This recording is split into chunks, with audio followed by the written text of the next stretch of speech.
Qu'est-ce que l'Ultra Instinct? Dans cette vidéo, je vais essayer d'expliquer ce qu'est l'Ultra Instinct ainsi que cette nouvelle forme de Goku.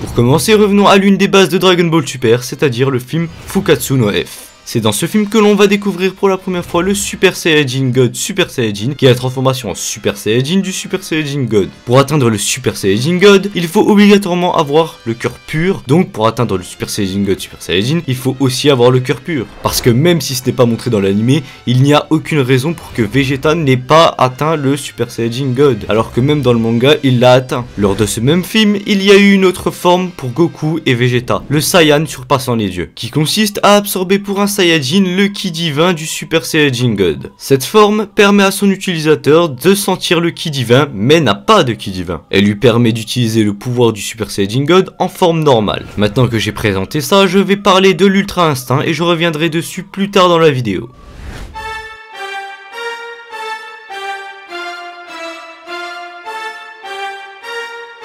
Migate no Gokui est le nom original de l'Ultra Instinct. Pour commencer, nous avons été teasés de l'Ultra Instinct lors du film Fukkatsu no F avec le combat entre Goku et Vegeta contre Whis. À la fin de ce combat, Whis va leur dire qu'ils réfléchissent trop sur leur coup au lieu de frapper instinctivement. Ensuite, lors du chapitre 27 de Dragon Ball Super, après que Vegeta se soit fait battre par Beerus, Whis dit à Vegeta qu'il doit être capable de laisser chaque partie de son corps juger et réagir par la même occasion. Dans ces deux cas-là, Whis dit très bien que Beerus ne le maîtrise pas à 100%. Et bien évidemment, pour ces deux exemples-là, Whis faisait référence à l'Ultra Instinct. Mais qu'est-ce que c'est finalement, l'Ultra Instinct? Juste avant, je vous ai dit que Migate no Gokui signifiait Ultra Instinct. Et à vrai dire, j'ai à moitié menti, c'est-à-dire que Migate no Gokui signifie en réalité maîtrise des mouvements instinctifs. Mais bon, pour la Toei, ils utilisent le terme Ultra Instinct, probablement pour un but commercial, car c'est plus simple à retenir et c'est plus vendeur. Nous reviendrons brièvement sur l'aspect merchandising plus tard dans la vidéo. Dans le chapitre 28, a eu lieu une sorte de Battle Royale avec les dieux de la destruction. Effectivement, au début de cette Battle Royale, tous les dieux de la destruction vont attaquer Beerus. Et ce dernier va éviter toutes les attaques jusqu'à ce que Mosco, le dieu de la destruction de l'univers 3, arrive et l'attrape. Cette scène confirme que Beerus maîtrise les mouvements instinctifs, mais comme l'a dit Whis, pas à 100%. Ce qui signifie clairement que la maîtrise des mouvements instinctifs est très dure à maîtriser si même les dieux de la destruction ne le maîtrisent pas totalement.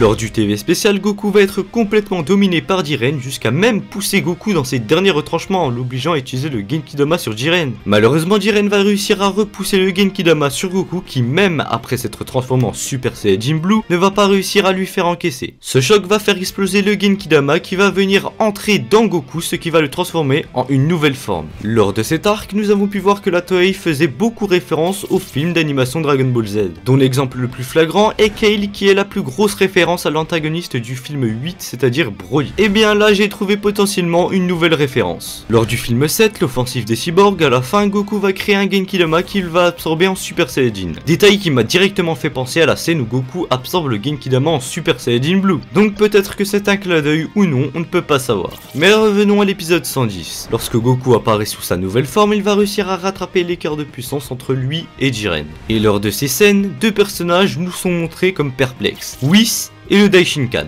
Mais il y a quelque chose que beaucoup de personnes ont oublié, et c'est l'apparence. Effectivement, le but de la Toei était de nous faire croire que cette forme avait pour nom Ultra Instinct. Mais non. Pourquoi non? Pour commencer, au moment où Goku apparaît avec cette nouvelle forme, personne, pas même Whis, n'avait reconnu cette forme, que ce soit au niveau de l'aura ou de la pupille. Personne. Ensuite, c'est à partir du moment où Goku attaqua Jiren que Whis trouva la technique utilisée par Goku selon son intuition. Mais si l'on observe bien, rien ne montre que les dieux ou anges présents soient au courant pour cette forme de Goku. Ce qui signifie donc que cette forme n'est pas l'Ultra Instinct. Ensuite, Beerus révèle que c'est les mouvements instinctifs que Goku utilise. Chose qui va étonner pratiquement tous les dieux de la destruction présents. Ce qui signifie que cette aura et ses pupilles n'ont rien à voir avec les mouvements instinctifs. Et donc j'en viens là où je voulais en venir, ceci est probablement une nouvelle transformation des Saiyajin. Et je parle bien de cette transformation et non pas des mouvements instinctifs.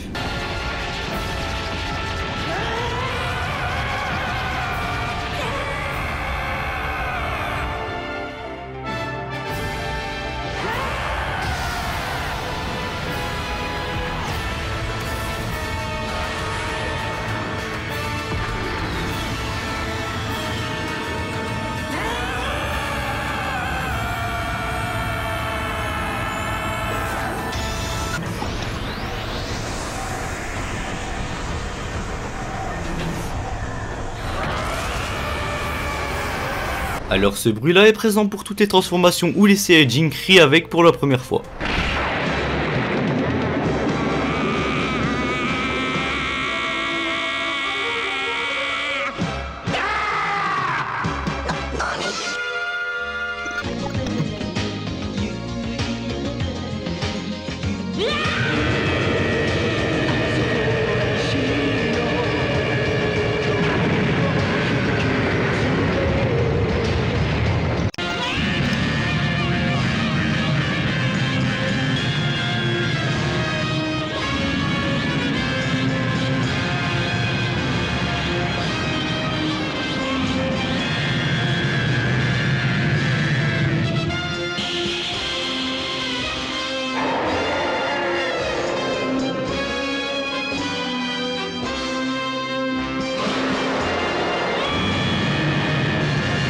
Mais bon, peut-être est-ce juste un clin d'œil, qui sait. Cette forme me fait d'ailleurs penser au Gigi Super Saiyajin, avec peut-être un préquel pour une nouvelle transformation. C'est-à-dire, ils ont les cheveux hérissés et de même couleur qu'en temps normaux, et ils ont atteint cette forme sans réellement le vouloir. Bon après j'ai dit que ça me faisait penser, ça ne veut pas dire du tout que ce sont les mêmes, rien à voir. Maintenant je vais essayer de déterminer comment faire pour accéder à cette forme. Tout d'abord Goku était sous sa forme de Super Saiyajin God Super Saiyajin, donc une forme divine. Ensuite toute l'énergie du Genki-Dama va entrer en Goku qui est encore en Super Saiyajin Blue. Ce qui avec la puissance de Goku et la puissance du Genki-Dama va lui permettre de briser la coquille du potentiel enfoui en lui, selon l'intuition de Whis encore une fois. Et donc vu que l'on vient de voir que la maîtrise des mouvements instinctifs et la transformation de Goku étaient deux choses différentes, on peut être libre de se poser une question. Est-ce que ce n'est pas la transformation de Goku qui lui permet d'utiliser les mouvements instinctifs? Eh bien pour le moment en tout cas oui, car quand on a revu cette forme contre Kefla, Goku utilisait les mouvements instinctifs grâce à cette forme. Pour ceux qui n'auraient peut-être pas compris mon raisonnement, voici un exemple. C'est comme une personne avec une balle de pistolet, il peut la lancer à main nue,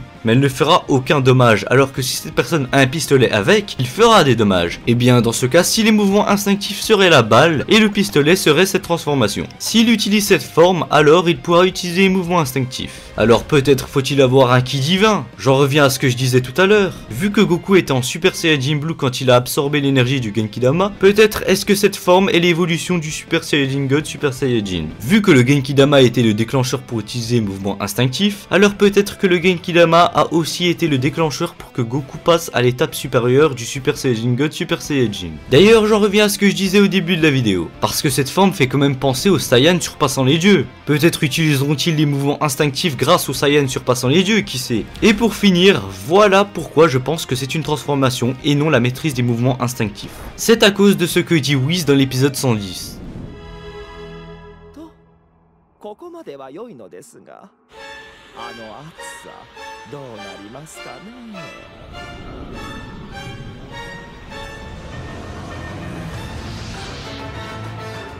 Même si Whis a compris que Goku utilisait les mouvements instinctifs, il ne sait pas ce qu'est cette aura autour de lui. Chose qui m'a directement fait penser à ce que je viens de vous expliquer au cours de cette vidéo. Je précise qu'à l'heure où j'ai écrit cette vidéo, nous étions à l'épisode 116 de Dragon Ball Super. Voilà, j'espère avoir été suffisamment clair sur mon point de vue vis-à-vis de l'Ultra Instinct. On sait tous que Goku va réutiliser cette forme ou avoir un stade au-dessus au vu de toute la promo avec un Goku torse nu alors que ce n'était pas le cas dans les épisodes et avec une aura différente. Même les jeux vidéo autour de Dragon Ball ont utilisé Goku torse nu, chose que l'on n'a pas encore vu dans DBS. Sur ce, si vous avez aimé cette vidéo, je vous invite à liker cette vidéo. Si vous êtes d'accord ou non, je vous invite à mettre un commentaire du pourquoi, du comment et je me ferai un plaisir de vous répondre. Et je vous invite à vous abonner à la chaîne et à activer la cloche parce que bon, je suis quand même un gars qui fait une vidéo tous les 3 mois. Sur ce, moi je vous dis salut.